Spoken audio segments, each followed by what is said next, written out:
Greetings and welcome back to Fitness with an Illness. My name is Ryan and we are going to waste no time on this video and hop right into today's discussion. Because if you clicked on this video, you are likely wondering about the stellate ganglion block and whether or not that helps with chronic fatigue syndrome.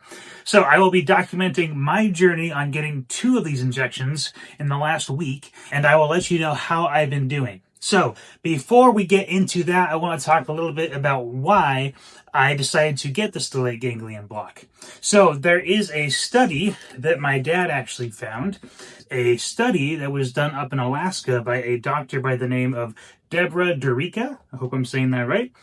But she performed a small study on 10 individuals who had either long COVID or ME/CFS, and she had very positive results afterwards by using the stellate ganglion block. You should be seeing bits of the article right now on your screen, but I will also leave the link down below in case you want to check it out for yourself. Basically, just know that the study is very experimental. Like I said, only 10 people were in the study, and so therefore there's not a whole lot of information to go off of. But there is some evidence that the stellate ganglion block may be helpful to chronic fatigue, and here is why. Chronic fatigue syndrome is believed for many to be caused by an overactive or a hypervigilant nervous system. And so your nervous system basically is stuck in this fight or flight mode and it can't get out. And so what the stellate ganglion block does is they actually go directly into your nervous system via your neck, and they inject some anesthetic directly into your nervous system, and it basically flips off the fight or flight system. So that is why people think that there could be some potential benefits to those suffering from chronic fatigue syndrome and long COVID with this treatment. So I decided to go ahead and give it a shot, pun intended, I guess. And I'm really hopeful and optimistic for some good results. So now I'm going to play you a few clips from my time at my doctor leading up to it and some of the effects afterwards. And once all of that is done, I will talk to you one more time at the end of the video about how the whole thing went. Sound good? All right, we are now on our way to go get the stellate ganglion block. We got a little bit of a drive ahead of us, so I've got my headphones to block out some noise, and yeah, so looking forward to seeing how this goes, and I'll keep you posted. See you at the doctor's office probably.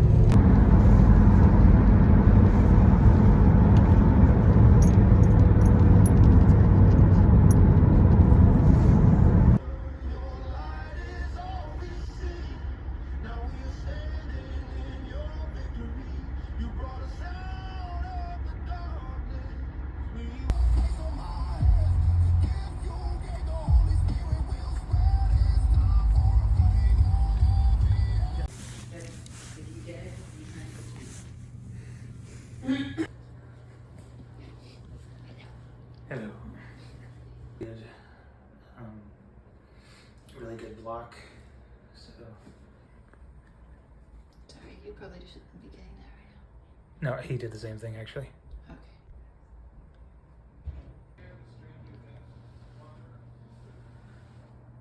I can do a thumbs up too. All done. Well, I'm all done, and as you can see, this eye looks kind of funky, which they said is a really good sign.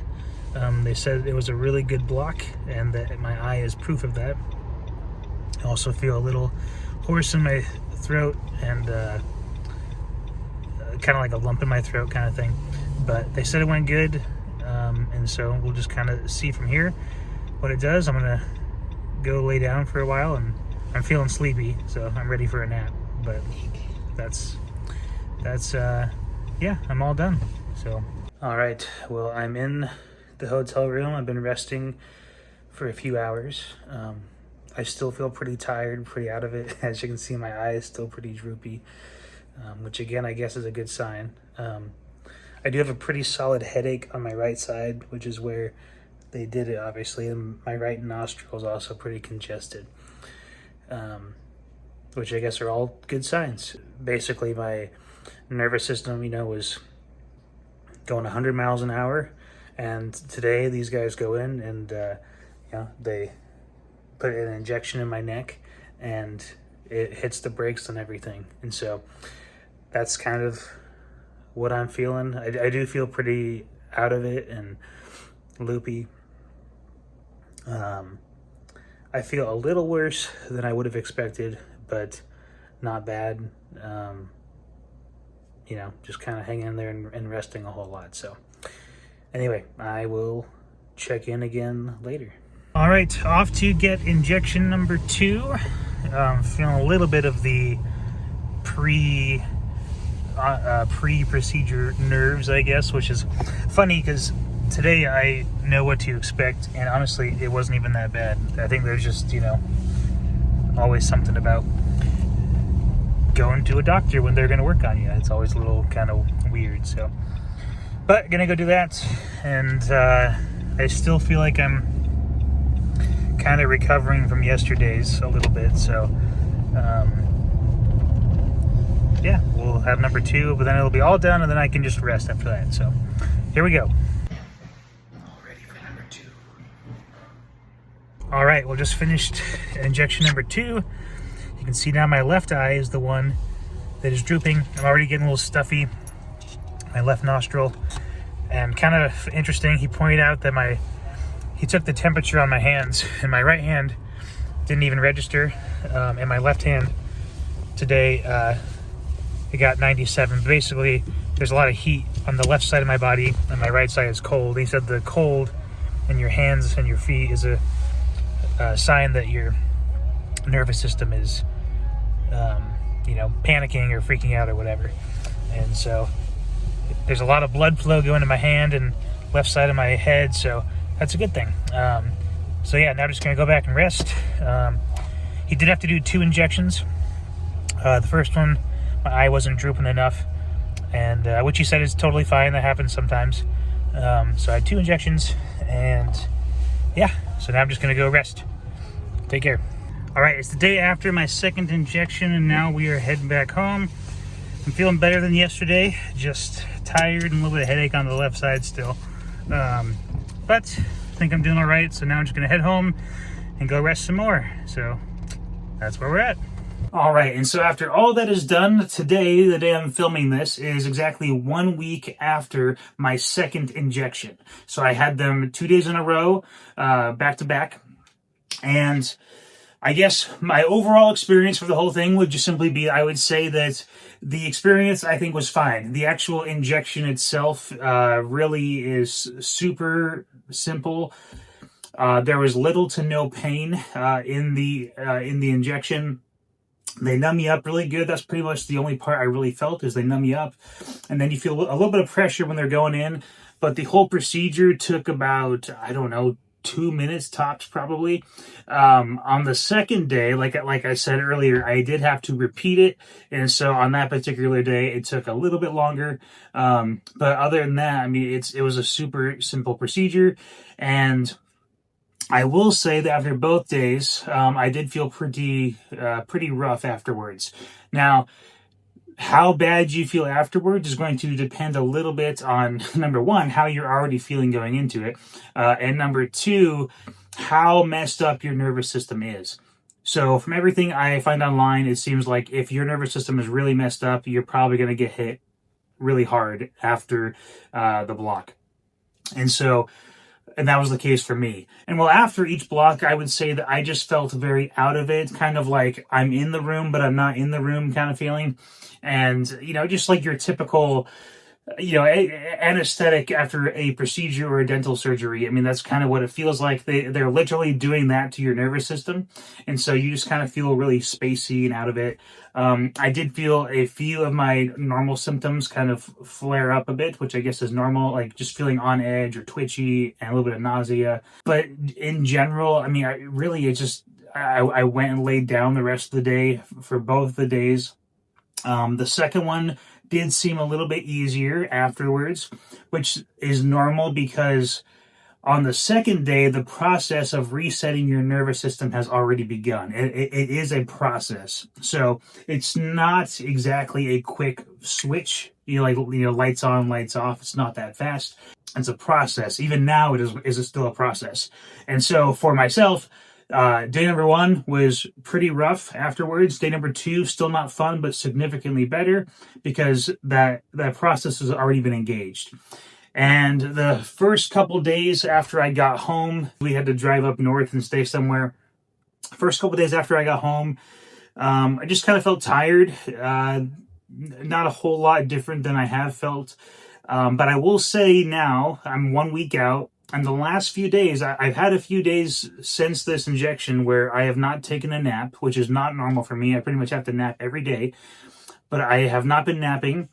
I've done a little bit more around the house, which is nice, and I've even gone for a walk, at least once, maybe twice, which I have not been doing for at least a month and a half. They are small, incremental changes, and that, I think, is an important thing to recognize about this, is that when you are resetting your nervous system, it is not an overnight process. I think that's the biggest question I've gotten from everyone, is everyone's asking if I feel better all of a sudden, and it's like, well, it's not quite that easy. My nervous system is actually actively recalibrating as we speak. And this process could take quite some time, especially in my case where I think my nervous system is very messed up. It's going to take some time to recalibrate and establish a new baseline for my nervous system. And so to help prove this point, I'm going to hop on over to ChatGPT. Now, I want to explain why I'm using ChatGPT in this instance. Because there is so little information out there about the stellate ganglion block in relation to COVID and or ME/CFS, it's hard to find information that helps you understand what's going on. And so I have been using ChatGPT a lot this week just to kind of track my symptoms and figure out if everything's normal. And so basically what I asked ChatGPT yesterday was, I said, hey, just checking in again. Today is 1 week since my first injection and 6 days since my second. Yesterday, I actually felt pretty decent and did a good amount around the house. Today, feeling nauseous, on edge, and foggy. Still normal? And it responded by saying, yes, still very normal, especially at this point in the timeline. What you're describing, a good day followed by a rougher day with nausea, edginess, and brain fog, is actually very common in the 1 to 3 week window after a stellate ganglion block, particularly when you've had 2 injections close together. So keep that in mind. I've had 2 close together, so there's a lot going on in my nervous system, and it's going to take time for this recalibration to set in. Why this can still be happening? Your nervous system is recalibrating, not flipping a switch. The stellate ganglion block does not turn off symptoms. It disrupts an entrenched fight or flight loop. That reset can come in waves, not a straight line. And I have felt that a lot this last week, where I have a day where I feel decent, and then I kind of go downhill, and then I feel decent, and I go downhill. It's only been a week, and I've seen that pattern pretty much, I think, every day. Pretty much every other day I feel good, and every other day I feel bad. It's been pretty consistent this week. And that's that recalibration going on inside my nervous system. And so jumping down the timeline, it says timeline-wise where you are. Week 1 to 2, ups and downs, emotional volatility, physical weirdness. Weeks 2 and 4, symptoms often begin clustering more toward better days. And then some people don't feel their real improvement until 10 to 21 days out, which is, the 3-week mark.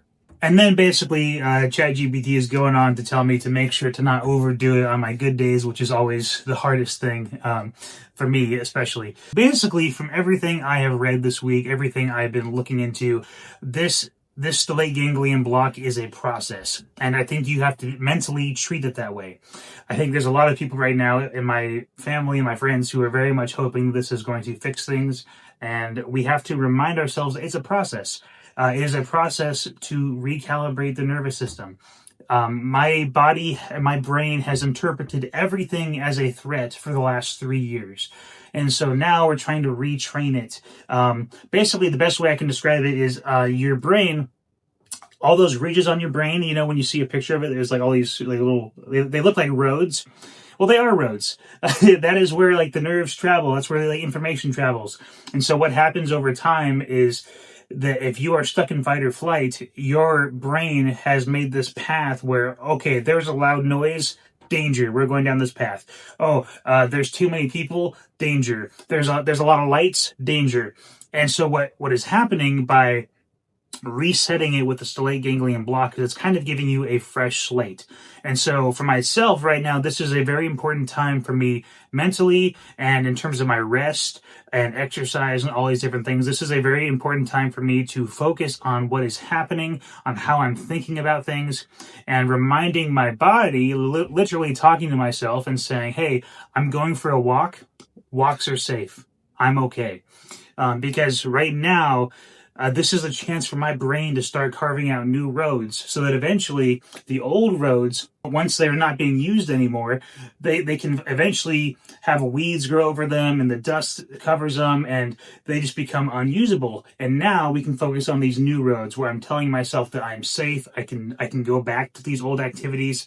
It's a slow process. It doesn't happen overnight. But that is where I am at. I'm in this very crucial place of putting in my own work on my end, of shifting my mindset and reteaching my body that I can do these various things. So that is where I'm at right now. And one more thing for myself, I think I would just say, and for anyone watching, if you've had chronic fatigue or long COVID for a long time, you have to recognize that your body has taken a toll in more ways than one. What I mean by that is, for myself, I've put on some weight during this whole thing. I have not been exercising in 3 years. And because of things like that, my body, there's a lot of ways my body needs to heal. And so the nervous system is one piece of that. It's possibly the biggest piece, but it's not the only one. And so to anyone who's watching this and is considering a stellate ganglion block, or maybe you had one and you're not sure if it's working yet, remember there are multiple pieces to your health. And so the stellate ganglion block may be a big one and may help you out, but you have to remember that your health, there's a lot that goes into your health. And there's more pieces in your story that I don't know and I don't understand, but you do. And so you have to take all those things into account.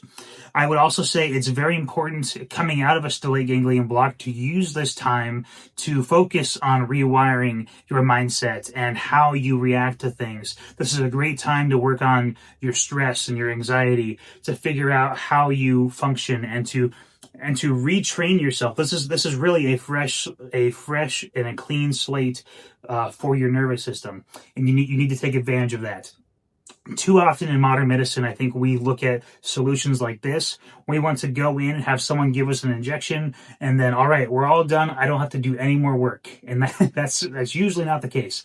This is where the work begins. And so that's what I'm telling myself, and that's what I'm telling you, is that there are more steps to this than just getting an injection. Now, I also want to say that if you are someone who has long COVID or chronic fatigue and you are considering the stellate ganglion block, I would say it's worth talking to your doctor about. I would also recommend you be aware that there could be some resistance or some skepticism. And so sometimes you have to advocate for yourself and what you want to pursue in your health. In my particular case, my primary doctor was actually not a fan of me trying this. I really wanted to. I went and talked to the surgeon himself, and he was all for it. He thought it was a good idea. And so we'll see in the long run if it helps. I am very optimistic that it will. To what extent it will help, I can't say that yet. And so, but I would say it's something worth considering. Just know that it is expensive and the insurance does not typically cover it. That said, if you happen to work for law enforcement or any kind of first responder or military, you can often get a discount for this procedure, because it is typically used for anxiety and PTSD. So you might be able to get a discount if you work in any of those fields. Just something to keep in mind. I will also be doing a follow-up after the 1 month mark, and maybe even the 2 or 3 month mark as well. So if you want to wait until I have a bit more information, stay tuned for those videos, and I will be more than happy to share about my progress at that point. So thank you. I hope this video was helpful. I know it was a lot of information and it was kind of a little bit off the cuff, but I hope it's helpful. I hope that if you are considering a stellate ganglion block, that I hope that it works out for you and that it is a good decision. I'm very optimistic that it's going to help me out. So anyways, thank you so much for your time. God bless you, and we will see you in the next one. Adios.